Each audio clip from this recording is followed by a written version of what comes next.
극단적 선택을 한 전세 사기 피해자들은 공통점이 있습니다. 조금 전에 말씀드린 대로 집이 경매로 넘어가면서 전세금을 전부 또는 절반 이상 떼일 위기에 처했던 건데 정부는 이들의 경매 중단 요청에는 검토 중이라는 소극적인 말만 반복하고 있습니다.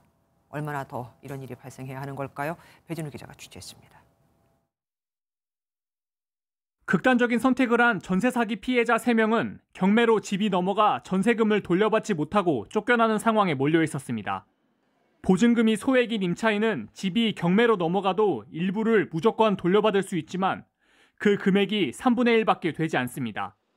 그나마도 지난 2월 사망한 30대 남성은 2011년 근저당 설정 당시 전세금 기준이 6,500만 원에 불과해 보증금 7천만 원을 한 푼도 돌려받을 수 없었습니다. 지난 14일 숨진 20대 남성 역시 2019년 당시 기준금액이 늘어나 다행히 소액 임차인엔 포함됐지만 받을 수 있는 돈이 전세금 9천만 원 중 3,400만 원뿐이었습니다.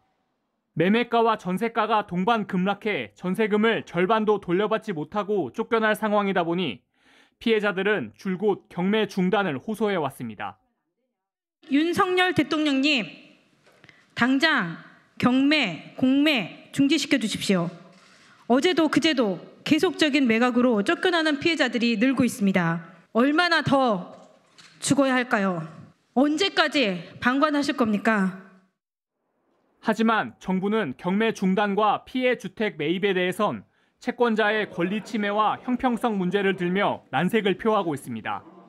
정부가 머뭇거리는 사이 피해자들의 고통이 점점 커져가고 있습니다. MBN 뉴스 배준우입니다. 안녕하세요. 김주하입니다. 공정하고 신속한 MBN 뉴스, 유튜브를 통해서도 만나보실 수 있습니다. 특히 더 많은 뉴스와 라이브를 보고 싶으시다면 오른쪽을 눌러서 구독하시면 됩니다. 어렵지 않죠? 빠르고 정확한 뉴스로 계속 찾아뵙겠습니다. MBN 뉴스를 시청해주신 여러분 고맙습니다.